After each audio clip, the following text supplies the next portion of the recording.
One of the most popular videos in this channel, at least of as I'm shooting this video, is a video about America being a land of extremes, about it being a land of vastly different, not only opportunities, not only climates, but also political inclinations.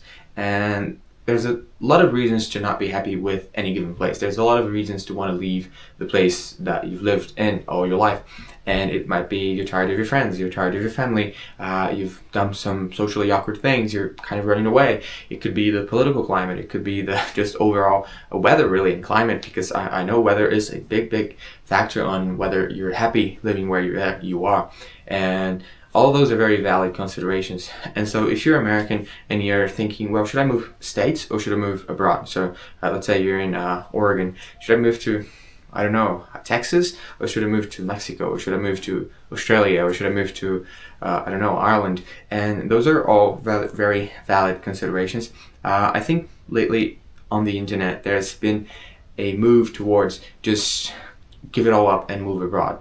And that is a valid point. You could argue with that, but I'm gonna put some arguments to the other side of maybe you should just move within states. And I think this is going to be like the main point of this video.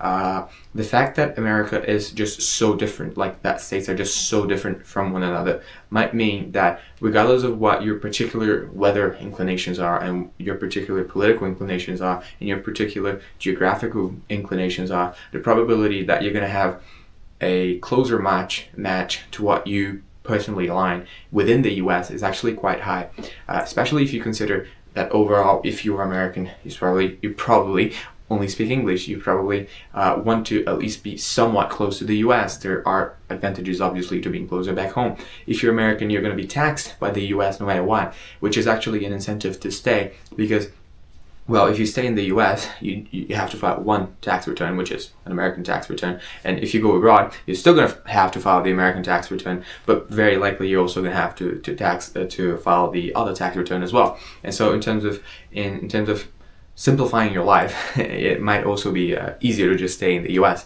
Obviously, visa-wise, it's easier to stay in a country where you're a citizen of. So there's natural advantages to staying in your home country. There's extra advantages in particular for US citizens to stay in the US. And then there's the fact that the US is just so vastly different. And so just focusing on those three, where it's like weather, political inclination, and geographical inclination. Some people like beaches, some people like mountains, some people are left wing, some people are right wing, some people like warm weather, some people like cold weather. And I think you could not find a more rich country to be in where all of those combinations are possible. Like if you take the warmer states, you could say Texas, Florida, California, and Hawaii are the four main warm states, quote unquote. Two of them are progressive, two of them are conservative. California has beautiful mountains. Florida and Texas, they wouldn't have mountains. Hawaii would, but like not if you really want to ski or anything. But you could go to like New Hampshire, for example, or North Carolina, or even Tennessee, and there'd be some options to ski in the Appalachians, and you'd be in a more conservative state, for example. Obviously, you could go just to Colorado, and you'd be in the mountains, in a progressive state, in the middle of the country, also a possibility. You could, if you really just want to be away from it all, you could go to Maine, you could go to Minnesota, you could go to Alaska, or you could even go to like the east of the Carolinas, where it's not exactly going to be empty, but it's not as full as certain parts in the south, certain parts in the northeast or in the west coast. So in terms of just like different possibilities and different combinations, you sort of have it all, and it's not a common thing for you to have that many options in any other country. If you're in Australia, there's some ski resorts, like some hills that people call mountains, but they're not really mountains, in Victoria, in New South Wales, but they're very limited. Mostly in Australia, you're going to find a beach progressive vibe. That is Australia. Same with Canada. You're going to find a cold progressive vibe. That is Canada. New Zealand, Ireland. Honestly, New Zealand geographically, I think it's one of the richest countries in the world. I'm not going to lie, but even then, you have excellent mountains in New Zealand, but you also have them in the Rocky Mountains, for example, or even in the Appalachians, or even in the northeast US. So there the sheer amount of diversity in the US is unprecedented. And to double down on the point of America being a land of extremes, in the previous video that I talked about, many people view the US as just a conservative country. But what you might be shocked to learn is that if you live in a progressive area in the US and you move abroad, people are probably going to be less progressive, not more. And I say this by talking to, well, a lot of people from a lot of countries. I love talking. Like, I meet people, I talk a lot. And obviously I've been around, I've lived in a bunch of different places. And I definitely do feel that if you're from San Francisco, if you're from Portland, if you're from Seattle, if you're from Washington, D.C., if you're from New York City, and you move abroad, even if you move to Europe, which is supposed to be the progressive paradise, or even if you move to Australia or Canada, New Zealand, which are supposed to be lighter, softer, more progressive versions of the US, you're going to see that, yes, the overall country is more progressive, but people individually, when compared to your specific city and your specific region, they're not more progressive. They're actually probably less progressive. And it goes to show in many different political things. Let's say, for example, it's hard to find a country with as liberal abortion laws as Colorado or California, for example. Actually, it's pretty much unheard of. It's hard to find a country where weed is legalized. I mean, New Zealand, it isn't. In Australia, it isn't. Well, it is in Canberra, but in most parts of Australia, it isn't. In most parts of Europe, it isn't. And so when you start comparing like issue by issue, what you see is that, yes, America on average is more conservative, and America has some of the most conservative spots in the developed world. So there's virtually no country that's as conservative as Texas or Florida or Alabama or South Carolina. That's true. That's absolutely true. But there's also, in my opinion, no country in the world with as progressive policy as Oregon or California or Colorado. Now, there are some exceptions. Being in the US, the Second Amendment kind of prevents a bit of the gun control. So if you're really into gun control, it might be better for you to leave the US.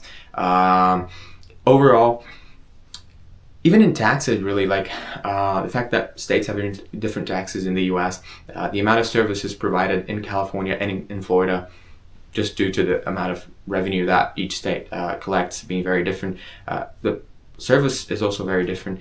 And the US is a very decentralized legislation overall. I mean, honestly, it's virtually the only country in the world where things are illegal federally, but then states just go fuck you and legalize them anyway, like weed, for example. I think that's a good example. Like the relationship between the US government and the state governments is much more adversarial, let's say, or like questioning than between Australian government and Australian states, or between Canadian government and Canadian provinces. Like the amount of autonomy, sheer autonomy in the US is much higher.